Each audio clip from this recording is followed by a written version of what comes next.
युवा तरंग तरंग तरंग तरंग युवा तरंग। यीशु बुलाता तुम्हें, यीशु बुलाता तुम्हें, बड़ी चाह से तुमको बाहों में लेने यीशु बुलाता तुम्हें, यीशु बुलाता तुम्हें, यीशु बुलाता तुम्हें, बड़ी चाह से तुमको बाहों में लेने यीशु बुलाता तुम्हें। दुख की गहराइयों में देगा शांति तुम्हें, दुख की गहराइयों में देगा शांति तुम्हें। सोच समझ कर उसे निहारो, आनंद अनोखा देगा तुम्हें।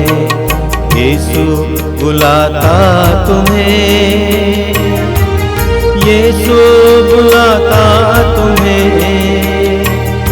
बड़ी चाह से तुमको बाहों में लेने यीशु बुलाता तुम्हें।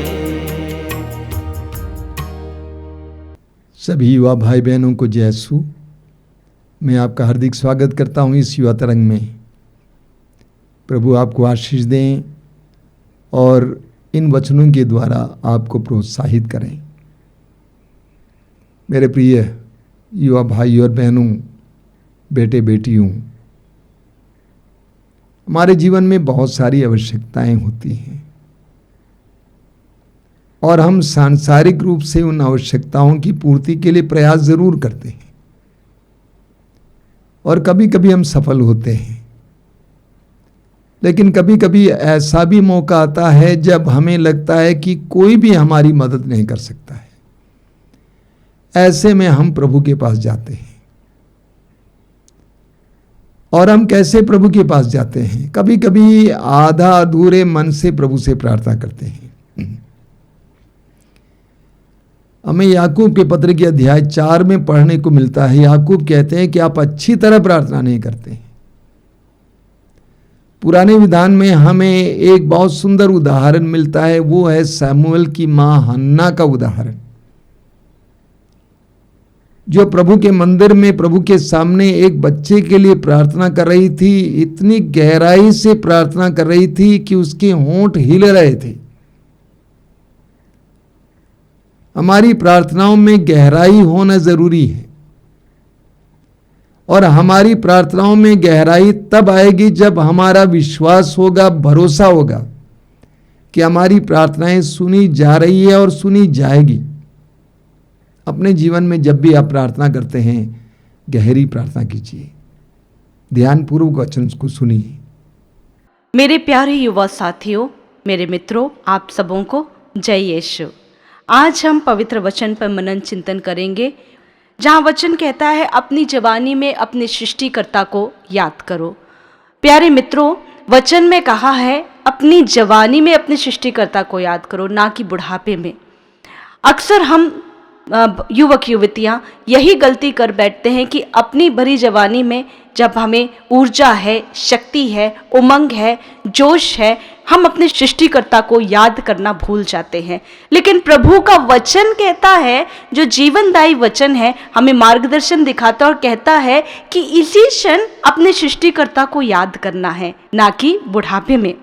देखिए, हम जोशुआ नबी का ग्रंथ अध्याय 6 में एक बहुत सुंदर घटना पाते हैं, जहां जोशुआ, जो मूसा का उत्तराधिकारी रहता है और तमाम इस्राएलियों को कनान देश की ओर ले जाता है, रास्ते में एक बाधा पड़ती है, वो है यरीको नगर।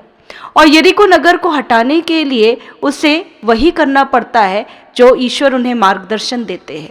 और वे 7 बार परिक्रमा करते हैं, तुरहियां फूंकते हैं, प्रभु की स्तुति आराधना करते हैं और अंतिम दिन एक बहुत बड़ा चमत्कार होता है। यरीको नगर की दीवार हट जाती है, गिर जाती है, ध्वस्त हो जाती है। और प्रभु हमें यही सिखाना चाहता है इस घटना के माध्यम से कि अपनी जवानी में अपने सृष्टिकर्ता को याद करो। यदि हम अपनी बल से, यदि हम अपनी शक्ति पर निर्भर रहेंगे तो प्रभु को महिमा नहीं दे पाएंगे। लेकिन जब हम प्रभु पर निर्भर होते हैं, प्रभु हमारे सारे कार्यों को आसान कर देते हैं, प्रभु हमारे सारे बाधाओं को हटा देते हैं। हालेलुया। सूक्ति ग्रंथ अध्याय 11 पद संख्या 19 में वचन कहता है, धार्मिकता जीवन की ओर ले जाती है किंतु बुराई करने वाला मृत्यु की ओर आगे बढ़ता है। धार्मिकता जीवन की ओर ले जाती है। मेरे प्यारे युवा साथियों, आप अपने जीवन को प्रथम स्थान दें, अपने जीवन में प्रभु को प्रथम स्थान दें और देखिए प्रभु आपके लिए हर एक कार्य अद्भुत रीति से करेगा। हम एस्तेर के ग्रंथ में देखेंगे, वहां भी एक बहुत सुंदर घटना होती है। एस्तेर जो यहूदी कन्या रहती है और राजा अर्थजर्क्सीस से उसका विवाह होता है और उसके संपूर्ण प्रजा पर, यहूदी प्रजा पर प्राण संकट मंडराता है।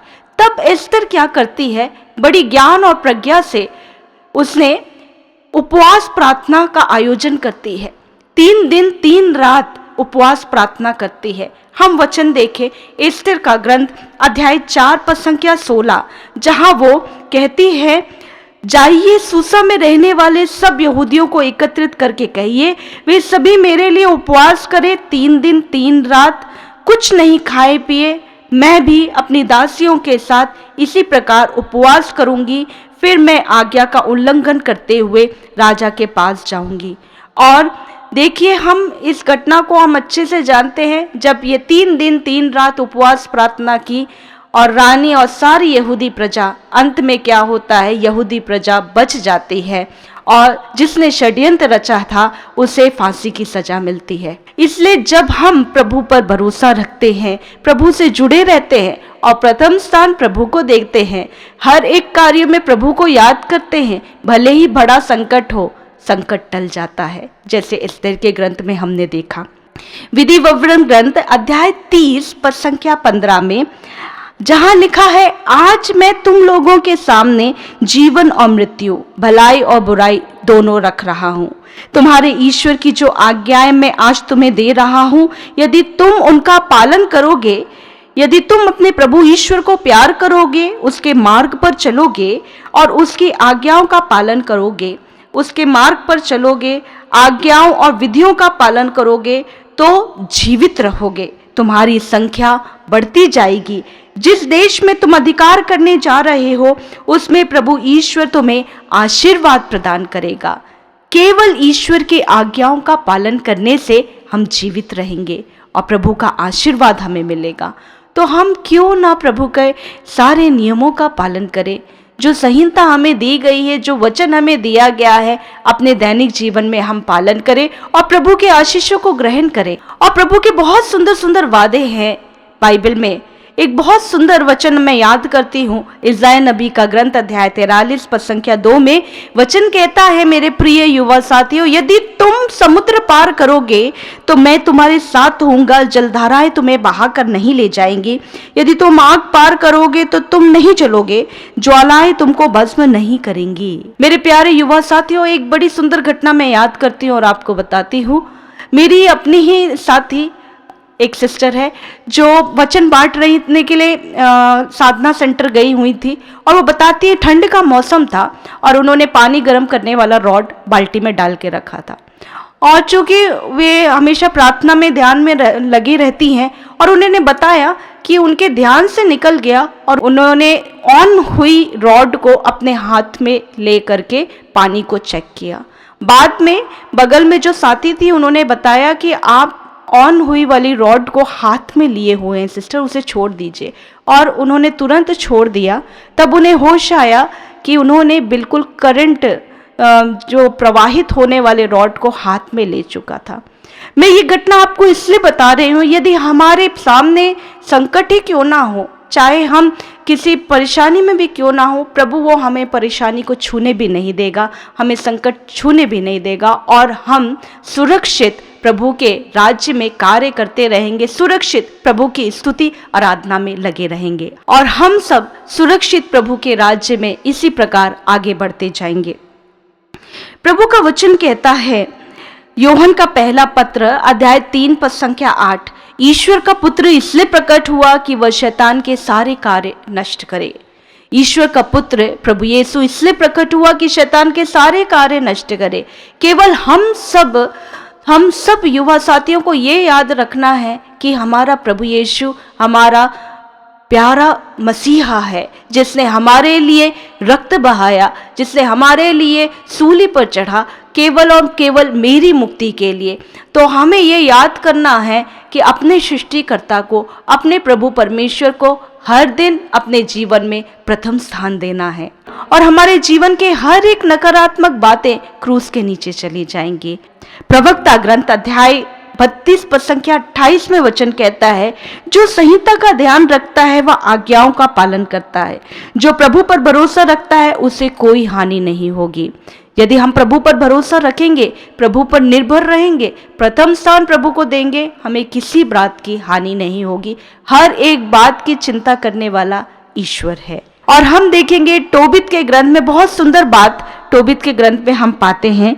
टोबित का ग्रंथ अध्याय 4 पद संख्या 4 से 7, जहां पे उसका पिता टोबिया को सिखाता है, बेटा यह याद रखोगे कि उसे तुम्हारे जन्म से पहले तुम्हारे कारण कितने संकट झेलने पड़े।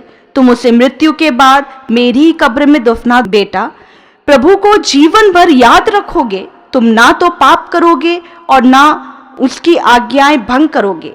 जीवन भर धर्माचरण करोगे और कुमार्ग पर नहीं चलोगे, क्योंकि जो सन्मार्ग पर चलते हैं वे अपने सब कामों में सफल होते हैं।